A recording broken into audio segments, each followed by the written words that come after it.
میرے دوستو، انسان کو کل عقل بھی مل جائے تو پھر بھی اللہ کی حکمت کا وہ احاطہ نہیں کر سکتا۔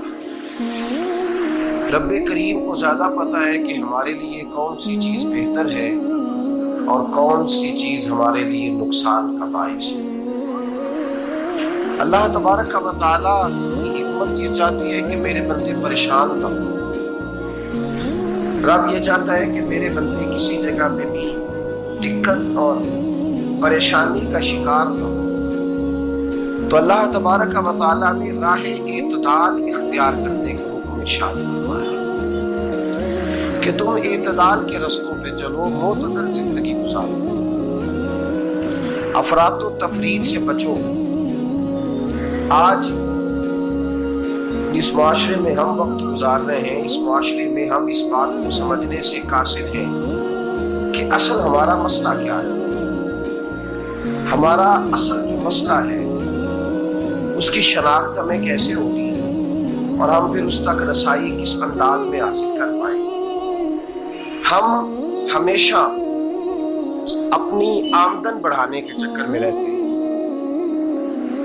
ایک کام اور شروع کر لیں، پارٹ ٹائم جاب شروع کر لیں، کوئی سائیڈ بزنس اس کا آغاز کر لیں۔ ہماری جو دوڑ لگی ہوئی ہے وہ لگی ہے کام بڑھانے، آمدن بڑھانے۔ حالانکہ اسلام ہمیں یہ کہتا ہے کہ تو آمدن بڑھانے کے چکر میں نہ پڑ، اصل بات یہ ہے کہ تو اپنے خرچے کنٹرول کر۔ تنگ انسان وہ نہیں ہوتا جس کی آمدن تھوڑی ہوتی۔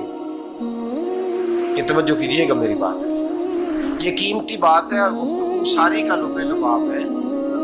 تنگ بندہ وہ نہیں ہوتا جس کی آمدن تھوڑی ہوتی ہے، اصل پریشان وہ ہوتا ہے جس کے خرچے زیادہ ہوتے ہیں۔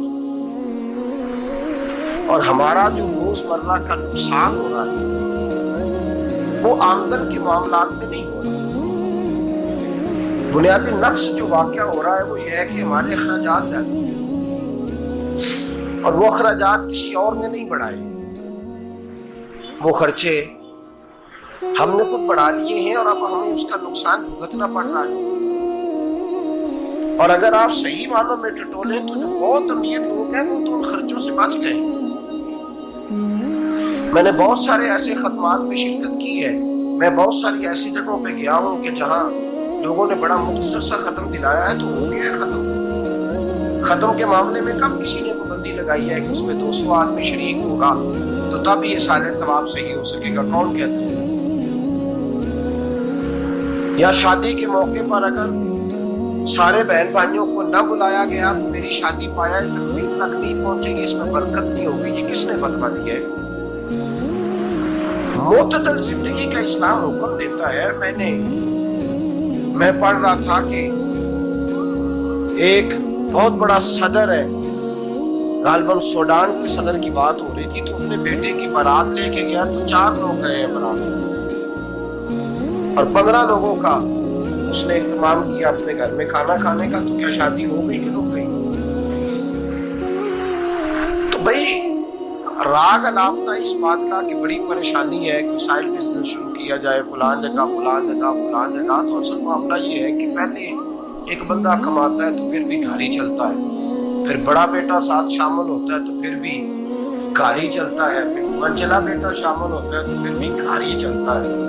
جو رونا دادا جی رویا کرتے تھے کہ بڑی مصیبت ہے، بڑی مشکل ہے، گاؤں میں رہ اکیلے ہوتے تھے اور وہ 5 بچوں کو اور 4 بچیوں کو وہ پالتے تھے، تو جو وہاں پریشانی تھی وہی آج پریشانی شہر میں آ کر پڑھ لکھ کر موٹی تنخواہ لے کر بھی پریشانی ہمیں ہے۔ تو میں جس نتیجے پہ پہنچا ہوں اس کو پڑھ کے، قرآن مجید کی چند آیات کو دیکھ کر اور اس مفہوم کی جو حدیثیں کتب احادیث میں پائی جاتی ہیں اور ہمارے بزرگوں نے ہمیں جو مزاج اس حوالے سے کیا ہے، میں اس نتیجے پہ پہنچا ہوں کہ مسئلہ آمدن کا نہیں، مسئلہ خرچے کا۔ ہمارے خرچے بنیادی طور پر ہیں، اور اگر پھر ہم زیادہ بوجھ خواتین پہ ڈالتے ہیں کہ وہ مطالبے زیادہ کرتی ہیں، اور اگر آپ مجھ سے پوچھیں تو خواتین کی بھی اگر کسی جگہ کوئی عادت خراب ہوتی ہے تو اس میں اصل کردار اس کا ہوتا ہے جو وہ عادت خراب تو کیوں اپنے گلے سے اتار کے آپ کسی کے گلے میں بات ڈالنے کے چکر میں ہیں؟ وہ خواتین کی طبیعت نہیں ایسی ہے. اصل بات یہ ہے کہ ہم نے عادت ڈالی ہے, ہم نے یہ مزاج ان کو دیا تو ان کا بنا ہے نہ, کیسے بن سکتا. تو اعتدال جب تک زندگی میں نہیں ہوتا, پانی پیاس بجھاتا ہے لیکن ایک گلاس ہی ہو تو پیاس بجھاتا ہے. بالٹی کو منہ کو لگائے گا تو کپڑے بھگو دے گا اس کے. حالانکہ پانی بری چیز کا نام ہے, نعمت ہے نا بہت بڑی ہے, لیکن پیالے میں اچھا لگتا ہے. کوئی مٹکا منہ کو لگائے گا تو تانگ ہو, پیالہ ہی بہتر ہے اس کے لیے. میرے دوست, مٹکے سے بھی بعض اوقات کام چل جاتا ہے, لیکن اگر تو کہے نہیں مجھے دریا ہی چاہیے تو اس کا تو گھر بہ جائے گا صاحب, گھر بہ جائے گا اس کا. ہمیں دریا قابو کرنے کا موڈ بنایا ہوا ہے تو اس سے گھر بہا کرتے ہیں, اس سے گھر بنا نہیں کرتے. گھر پیالے سے پانی پینے سے بنتا ہے. اگر تو دریا میں قبضہ کرنے کا موڈ بنائے گا تو گھر بنے گا نہیں, گھر بہ جائے گا. آگ نہ ہو تو کھانا پک نہیں سکتا, لیکن ہلکی آنچ سے کھانا پکتا ہے. اور اگر آنچ تیز کر دی جائے کرینے قیاس بات کر رہا ہوں, میں عقل سے ماورا نہیں کرتا, کرینے قیاس سمجھانے کے لیے مثالیں دے رہا ہوں. ہلکی آنچ پہ کھانا پک جاتا ہے اور آگ تیز ہو تو کھانا جل جاتا ہے. کھانا اتنی دیر کھانے کے قابل رہتا ہے جب تک وہ ہلکی آنچ پہ پکتا ہے. تو جتنی مرضی تو کہتا ہے نہیں میرا گزارے نہیں, آگ تیز ہونی چاہیے, تو بھیا جل جائے گا, جل جائے گا. ہوا نہ ملے تو سانس نہیں آتی, ٹھیک ہے, آکسیجن نہ ہو تو سانس ہے, ہوا نہ چلے تو گزارا نہیں ہوتا. لیکن اگر تیز چلے نا, اگر تیز چلے تو آندھی اور طوفان بن جائے تو چھتیں گرا دیتی, جانیں لے لیتی ہے. ہم ہیں طوفان کے چکر میں, ہم ہیں دریا کے چکر میں, ہم ہیں بڑے ناؤ کے چکر میں. تو میاں ہلکی آنچ ہی اچھی ہے, یاد رکھ. اور ایک گلاس پانی کا اعتدال سے ملتا رہے تو وہی ملتا رہے, ضرورت کے وقت وہی بہتر ہے. تو پورے دریا پہ قبضہ کرنے کا پروگرام نہ بنا, تانگ ہو جائے.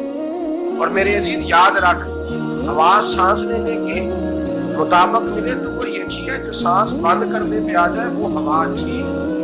ہم نے چکر چلا لیا ہے کہ زیادہ پیسہ, راتوں رات پیسہ, لمبا پیسہ, یہ پلاٹ بھی میرا, وہ پلاٹ بھی میرا, گجرانوالہ بھی, گجرات بھی, لالا موسیٰ خان کا ٹکٹ جہاں پہ جاؤں میرے نام کی